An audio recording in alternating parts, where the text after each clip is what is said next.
دیتا غزوه حنین وی. حنین دا د یو ځای نوم دی. د دې جنگ وجه دا وه چې کله مکه فتح شوه نو د دې حوازنو د ثقیف قبیلې په ذهن کې دا خیال پیدا شو چې اوس به نبی علیہ السلام راځي او په موږ به حمله کوي. نو دوی په خپل منځ کې مشوره وکړه چې نبی علیہ السلام راځي او په موږ حمله کوو، نو راځي چې موږ مخکې شو موږ حمله وکړو، ځکه چې بیا به دلته زموږ ډېره بېعزتي وشي. حالانکې لا د نبی علیہ السلام څه اراده نه وه. دی مشوره وکړه او د دی یو مشرو سردارو د هغې نوم مالک ابن عوف نصري سواد سره.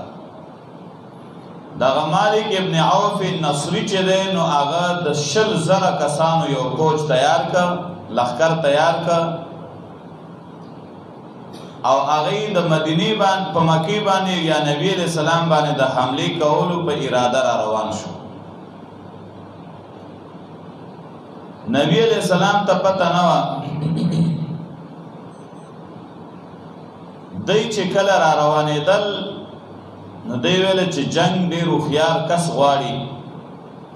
مشورې غواړي چې په طریقه باندې وجنګېږو چې کامیاب شو. یو بوډاو د هغې دور د دوی په مشرانو کې و درید ابن سمه. دا درید ابن سمه چې و نو دا د بني جشم قبیلې یو سپینګیری و سردار و مشر و. دیم د ځان سره روان کړ. د دغه وخت کې ډېر کمزوری و، بوډا و، نظر هم کمزوری شوی و، بدن هم کمزوری و، د جنگ د کولو نه و.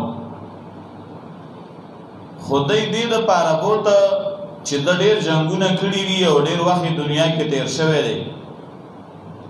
نو موږ به د ده نه مشورې اخلو، دی به راته لاره ښیي او هغه به کوو چې کامیاب شو. ځکه چې پخوانو خلکو به ویل وایي عقل اله راځي چې یا د سړي 100 کاله عمر شي یا 100 ټکرې وخوري. نو چې کوم سړی په یو څیز کې ډېر لوبېدلی نو هغه ته د هغې ښه علم وي، ټکرې خوړلي، شکستونه مو ته میلاو شوي، فتح میلاو شوي او ناشنا ته خو پته نه وي. نو دی ځان سره دغه سپینګیری را روان کړه دا بوډا. خو دا یو مشر چې و دا نوجوانو دا خپل سردار چې و مالک ابن عوف. نو مالک ابن عوف اعلان وکړ چې داسې کار دی چې هر یو کس جنگ له راوځي نو یوازې به نه راځي، خپله بیبي، خپل بچي، هغه ټول کور به ځان سره راولي، ښځه او بچي به ټول راولي. وایي د دې دپاره چې یو سړی د که تختیم نو تختېدی به نه شي چې دا ښځه چاته پرېږدم او بچي چاته پرېږدم، نو دی به ډېر ښه جنګ کوي. او که ښځه او بچي کلي کي نو بیا به وایي چې مړه ځمه تختم ښځو او بچو ته ځان رسوم. نو یې ښځې او بچي به راولئ، اگر چې هغه جنګ نشي کولی خو د میدان کې به در سره یي چې تاسو تیښته ونه کوئ. دی خلکو ځان سره خپلې بیبیانې او بچي او هر سره روان کړل، اوښان، څاروي. وادي اوتاس یو ځای دی چې هلته ورسېد. نو دا درید ورته وایي چې دا کم ځای دی، دی خو کمزوری او غریب بیان. نو هغې ورته ویل چې دا اوتواس دی. نو دا درید وایي چې دې ځای کې دا جنگ دا ډېر مناسب دی، مخکې مه ځئ. که مسلمانان خبر شي او موږ پسې هغې راوځي نو موږ به دې ځای کې یو، نو دلته جنگ مناسب دی. ولې؟ ځکه چې دا ځمکه نه ډېره کلکه ده او نه ډېره نرمه ده چې انسان خپې پکې ښخېږي، هوار ځای دی، دا د جنگ دپاره ډېر مناسب دی. هلته ایثار شو چې غوږ یې کېښوده نو شور دی نو دې مرګرو ته وایي مالی اسمع رعاء البعیر ونحاق الحمیر ویعار الشاء وبکاء الصغیر دا څه چل دی چې د اوښانو اوازونه دي د خرو اوازونه دي ګډې او بزې رمباړې وایي ماشومان هم جاړي دا څه چل دی دا ګډې دلته څه کوي دا بزې څه کوي دا اوښان څه کوي او دا خره څه کوي او دا واړه څه کوي دلته خو نه ښکارېدل نو دی ورته وویله چې مالک ابن عوف حکم کړی دی چې هر یو سړی به ځان سره خپل څاروي خپل بچي هر څه راولی نو دا ماشومان دي جاړي میندو پسې راغلي دي او دا چې دی نو څاروي دي نو خامخا اوازونه کوي درید ورته وایي دا ولې وایي هغه ویله چې څوکونه تښتي او صحیح جنګ کوي دا د دې لپاره دی ورته وایي چې انتهایی غلط کار یې دا کړی دی چې دې میدان ته تاسو ماشومان ښځې څاروي راوستي دي ځکه چې جنگ خو په توره کېږي جنگ په نیزه باندې کېږي جنگ په ښځو په بچو په څارو باندې نه کېږي دا کارم غلط دی دا واپس کړئ دومره محفوظ ځای ته ورسوئ که تاسو ته شکست میلاو شي نو ستاسو مال ستاسو بچي هغې ته به نقصان نه رسي او که فتح میلاو شو نو راوبې غواړي دې ځای له به راشي مبارکۍ له دله خو مه کوئ دا ماشومان او مالونه واپس کوئ دا لرې کوئ دا بیبیان هم بوځئ خو بل خوا دا مشر چې و دا نوجوان مالک ابن عوف دی خو جوشي و او د ده جذبه وه نو دی ورته وایي چې نه ته بوډا شوی او ستا اوس مازغه کار نه کوي او دا پخوانی وخت نه دی دا اوسنی وخت دی او دا به بالکل دلته یي او که تاسو دا ماشومان او دارنګې د اهل و عیال دا ټول واپس بوځئ نو بس زه به چې دی نو خودکشي وکړم ځان به مړ کړم دی ویله چې یو غم نه راته بل غم جوړېږي نو بس د هغه خبره هغې ومنله و یاره چې اوس دی خودکشي کوي او ځان وژني نو ویلي نو نبی علیه الصلاة والسلام ته خبر راورسېد چې دغه شان حوازن او ثقیف قبیلې دی راوتي دي تاسو پسې را روان دي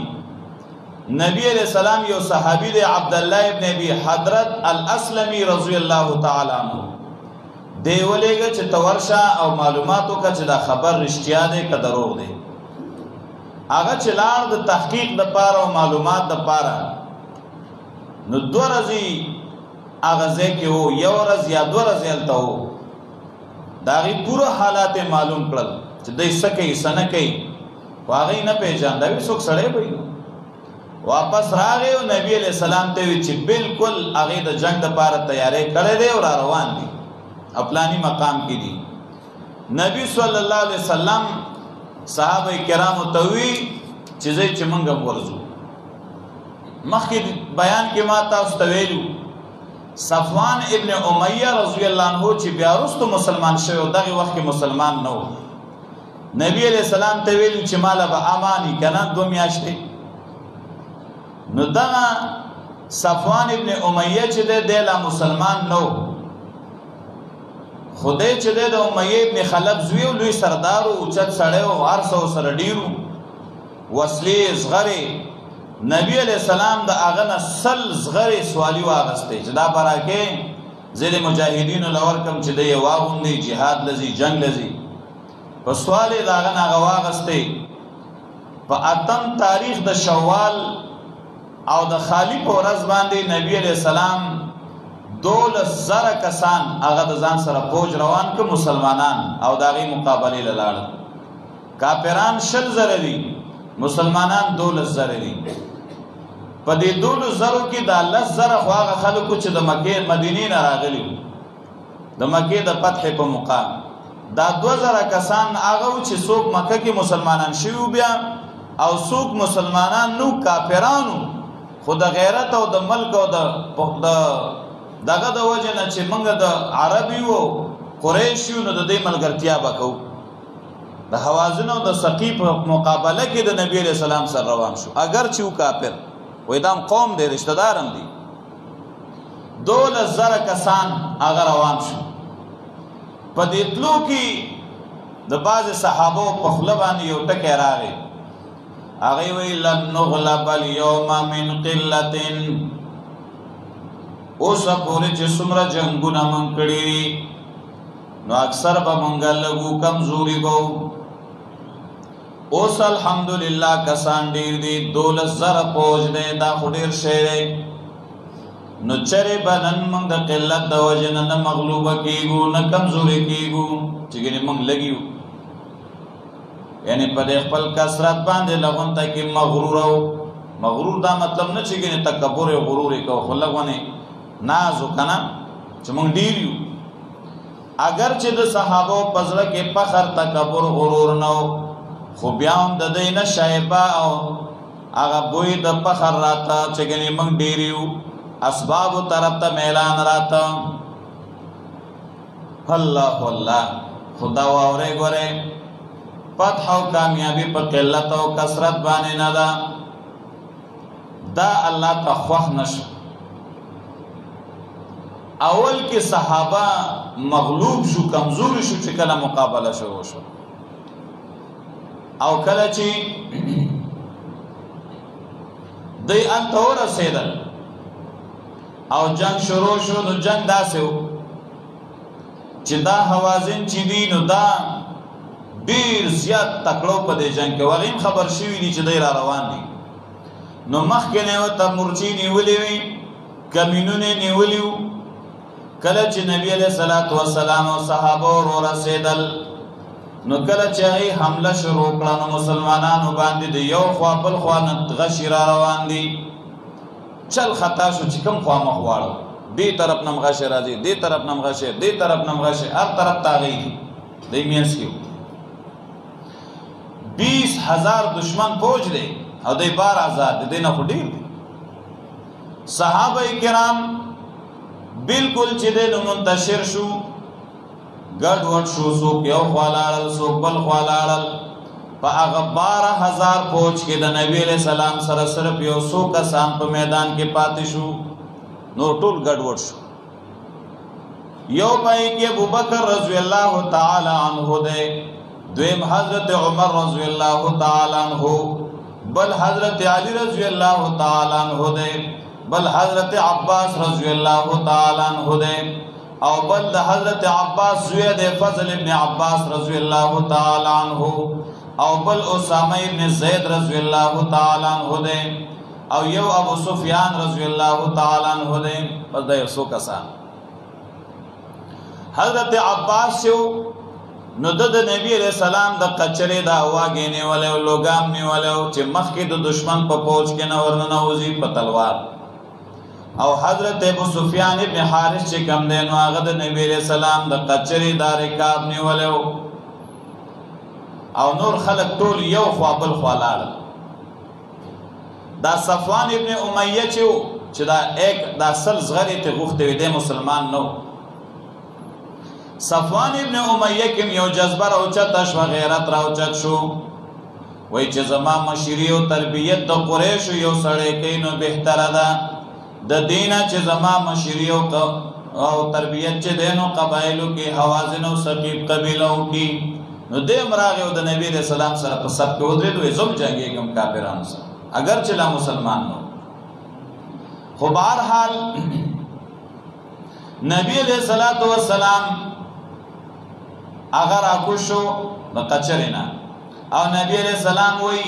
انا النبی لا کذب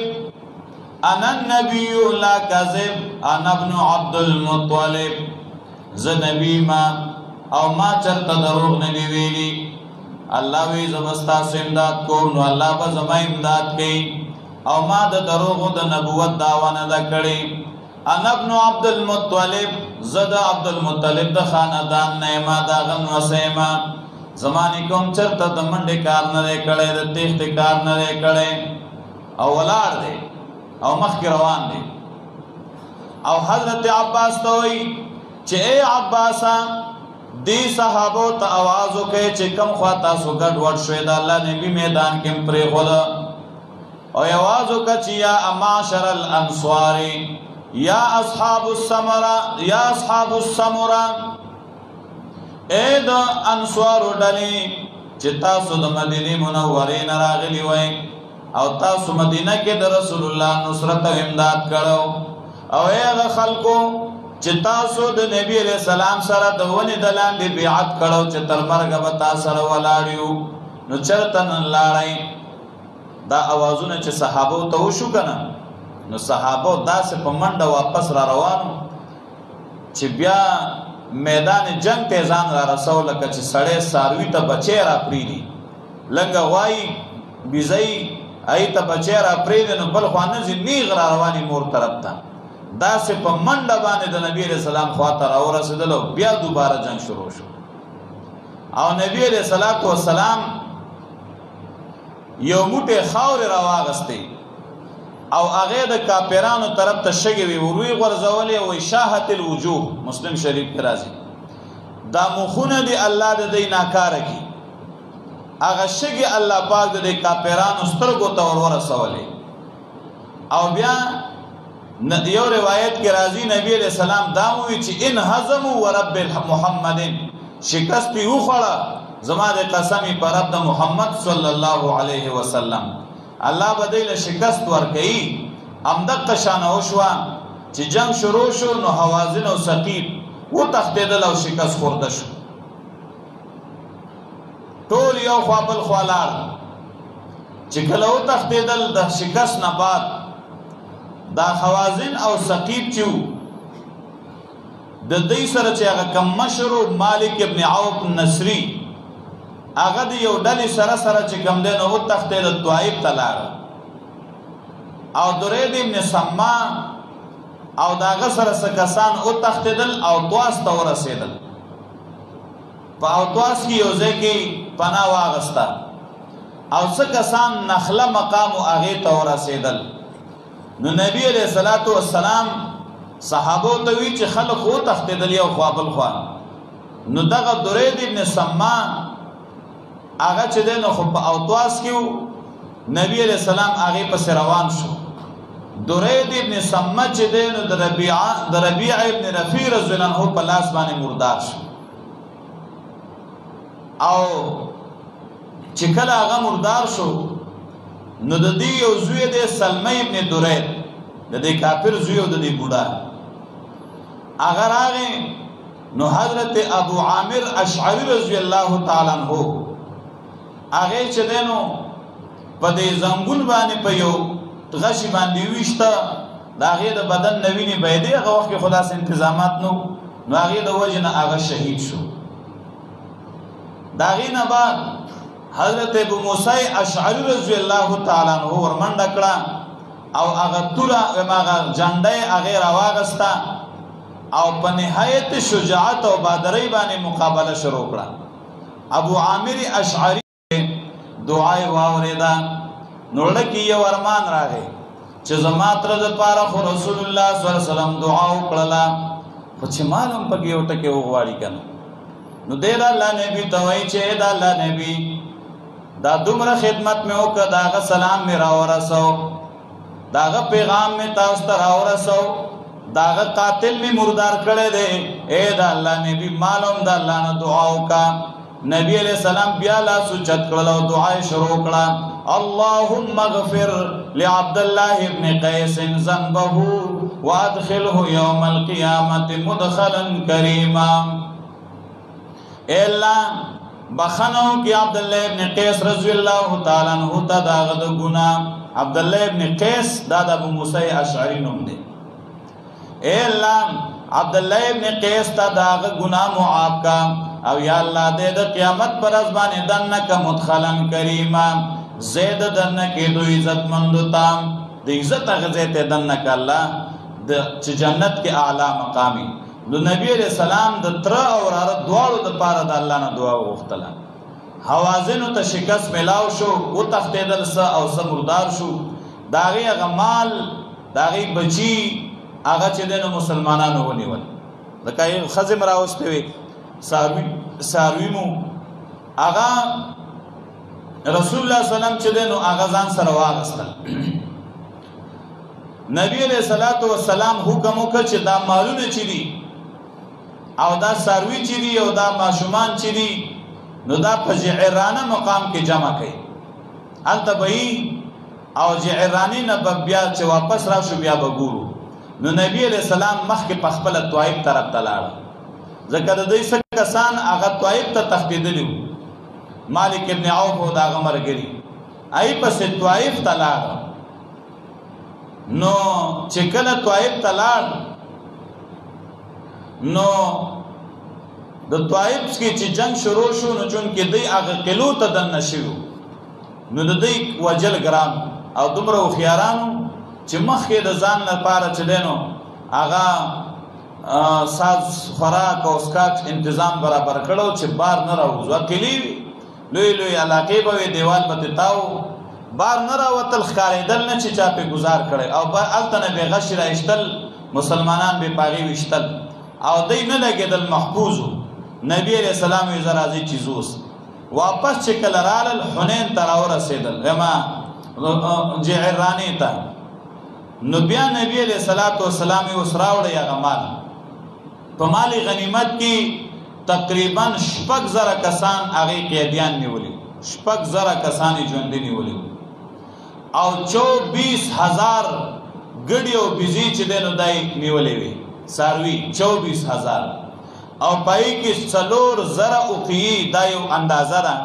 4,000 اوقیې چې دی نو دا چاندي سپین زر دا یې په مال غنیمت کې راوړل، ځکه دی خو ځان سره هر شی راوړل. دا الله دې مسلمانانو ته ورکول، دا هر شی ځان سره راوړي.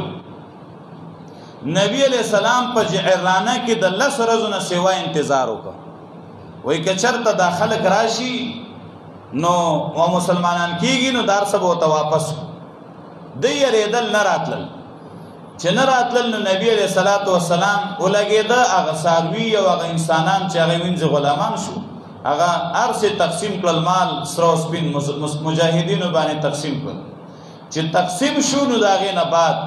حوازن رالل، د هغې یو وفد راغی او 9 کسانو ټول هغه 9 واړو اسلام اول قبول کړ چې موږ ته کلمه ووایه موږ مسلمانېږو،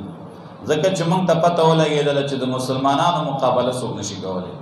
نو هغې مسلمانان شو او بیعت یې د نبي علیہ السلام په لاس باندې وکړه او بیا یې د الله نبي ته ویل چې ټول قوم موږ مسلمانانېږو، خو یو مهرباني به وکړي چې موږ له زمونږ اهل او عیال مال او دولت که دا واپس راکړي نو ښه وی. دی چونکې نبی علیہ الصلوۃ والسلام ته وی چې بالکل بدل ما درکړي، خو که تاسو مخکې راغلي وي او ما نوې تقسیم کړی نو ما بدل هغه هر څه واپس درکړي وي چې تاسو مسلمانې دي، ځکه موږ په مال څه کوو، موږ خو اسلام پکار و. خو چې اوس رالی نو هغه اوس تقسیم شوي دي، دا خو زمانه دي، اوس خدا دار یو سړي خپله حصه ده د هغه خوښه به نو زه سره یو کار کولی شم، تاسو له به اختیار درکم یا دا مال واخلئ، دا بیزي او څاروي بوځئ، ماشومان او بچي پرېږدوئ، دا به د مسلمانانو وینځي غلامانې، او یا بیبیانې او بچي بوځئ، مال به پرېږدئ، یو شی به اوس اخلئ. هغې ویله چې دواړه نه کېږي نو بیا دې زموږ ماشومان او بیبیانې او بچي موږ ته حواله شي او مال خیر چې تقسیم شوی دی هغه موږ نه غواړو. نو د هغې هغه مال تقسیم شو بیا او اصل تقسیم شوی مخکې نه، او هغه بیبیانې او بچي هغې وله واپس هغې ته ورکړل. دا غزوه دی کې فتح مسلمانانو ته آخر کې بیا الله رب العزت ورکړې وه. بیا نبی علیہ السلام د جعرانې مقام نه هغه ځای نه بیا نبی علیہ السلام عمره وکړله او د عمرې نه پس بیا نبی علیہ الصلوۃ والسلام چې دی نو مدینې منورې ته روان شو. دا مختصره واقعه وه د طائف او دارنګې د حنین او د اوطواس. الله رب العزت دی د صحیح علم او بیا صحیح عمل توفیق را نصیب کړي. واخر دعوانا